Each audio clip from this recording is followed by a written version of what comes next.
Yesterday, you wanted to hear from them. Today, their message sits unanswered on your screen. Nothing clearly went wrong. They did not hurt you or cross an obvious boundary, but responding suddenly feels heavier than it did before. You wait longer. You avoid deeper conversations. Small things begin to irritate you, and you quietly wonder, do I still want this? The question is confusing because you wanted the connection when it felt distant. You enjoyed their attention. You may even have hoped they would come closer. But now that they have, part of you wants to retreat. Perhaps the change did not begin because the connection stopped mattering. Perhaps it began because it stopped feeling casual. In the beginning, there was room. You could answer when you wanted, reveal only what felt comfortable, and enjoy the connection without knowing where it was going. But closeness changes the meaning of ordinary things. A message becomes something you are expected to answer. A quiet day becomes an absence someone may notice. Affection begins to feel like something you must return. Even a gentle message like, "I missed you," can be translated internally. Now, I need to be more present.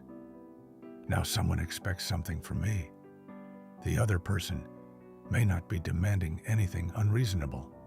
The pressure can come from what you imagine closeness will eventually require. You may fear that needing space will disappoint them, or that caring for them will slowly cost you your freedom. But sometimes, the deepest discomfort is not about what they expect. It is about what they are beginning to see. Distance allows you to control what another person knows. You can show the calm, capable version of yourself. You can hide the needs you struggle to explain and the moments when you are less certain than you appear. Intimacy gradually reduces that control. Someone begins to notice when "I'm fine" does not mean you are fine. They recognize when you withdraw. They see the parts of you that cannot always remain composed. Being known can feel comforting, but it also makes rejection more personal. And another risk appears. You begin to need the connection too. Their presence matters. Their absence changes your day. Their opinion reaches you more deeply than you intended. The relationship may not have become dangerous. It may simply have become important, enough for loss to feel possible. And when that vulnerability is difficult to admit, the mind may search for a more convincing reason to move away. The discomfort may come first. The explanation comes later. A habit you barely noticed begins to bother you. One awkward message makes you question whether they understand you. A minor disappointment starts representing everything that could go wrong. You revisit conversations and search for signs that the connection was flawed from the beginning. Eventually, vulnerability begins to sound like certainty. This person is not right for me. The concerns may not be imaginary. Real incompatibilities exist, and doubts should not automatically be dismissed. But the mind does not have to invent a problem to protect you. It can enlarge something real until it becomes the only thing you see. A small doubt can provide a clear reason to leave.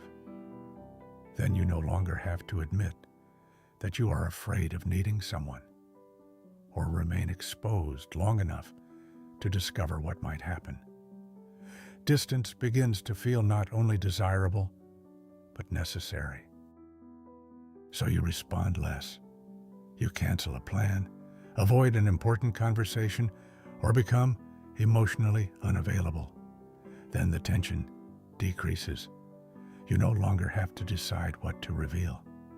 You do not have to wonder what they expect or watch for changes in how they see you. you have control again. Because relief arrives quickly, it can feel like proof. If I feel better now, leaving must have been right. But relief does not always explain why the pressure existed. It only confirms that the pressure has decreased. Perhaps you feel better because the relationship was wrong. But perhaps you feel better because no one can reach the vulnerable parts of you from that distance. Relief can confirm that the pressure is gone without confirming that the connection was wrong. And each time distance produces relief, your mind learns that retreating works. The connection grows, vulnerability increases, doubts become louder. You withdraw, relief follows. This sequence may repeat across very different relationships. The people and circumstances change, but the impulse often appears near the same threshold, when someone begins to know you deeply, and losing them would actually hurt. You may conclude that you always choose the wrong people or lose interest whenever someone returns your feelings. But perhaps different relationships keep reaching the same internal limit, the point where closeness can no longer remain completely under your control. This pattern may not have begun as a rejection of connection. It may have begun as protection. Perhaps closeness once meant losing autonomy. Someone else's disappointment became your responsibility, and you learned to monitor their reactions before expressing what you needed. Or perhaps you opened yourself to someone and were criticized or rejected afterward. Experiences like these can teach quiet lessons. The less people know, the less they can hurt. The less you need, the less you can lose. Distance may have become the place where you controlled what others could reach.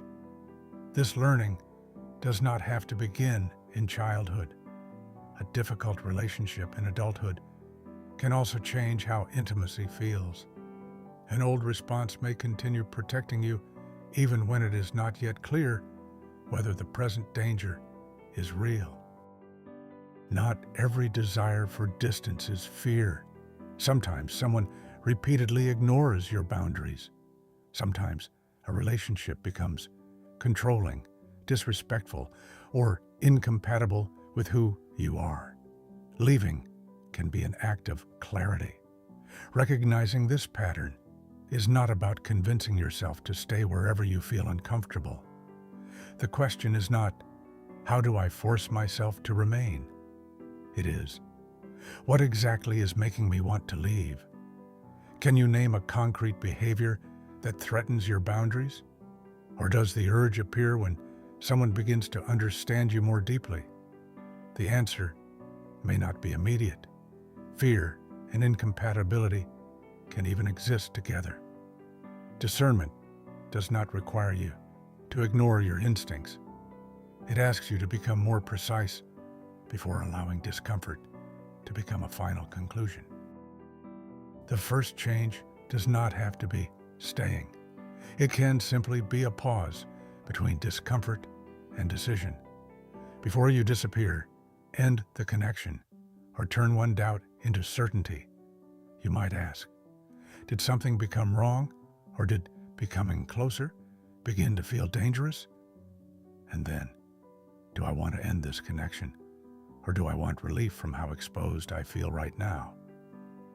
These questions will not always tell you to stay, but they can separate a lasting decision from a temporary need to escape emotional intensity.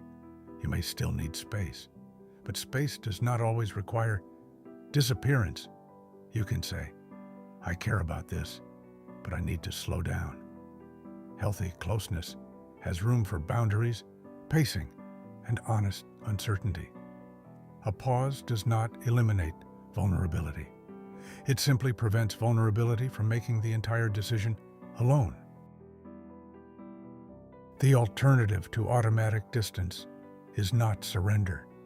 It is learning that intimacy and autonomy do not have to cancel each other out. You can care for someone and still need time alone. You can be known gradually. You can allow someone to matter without losing yourself. And you can experience fear without treating it as proof that the connection has ended. Perhaps you have called this pattern a loss of interest, but sometimes distance begins to feel safest at the exact moment there is finally something important to lose. You may not pull away because you stopped feeling. You may pull away because feeling began to carry risk.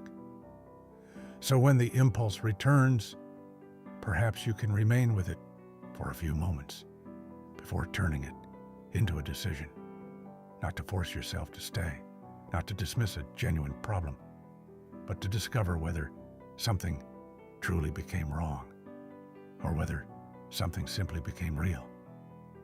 Sometimes the urge to leave is not proof that connection has ended. It is the moment connection reaches the part of you that still expects closeness to hurt. If this helped you recognize something you have felt but could not explain, stay with quiet clarity as we explore the hidden patterns behind how we think, protect ourselves, and connect with others.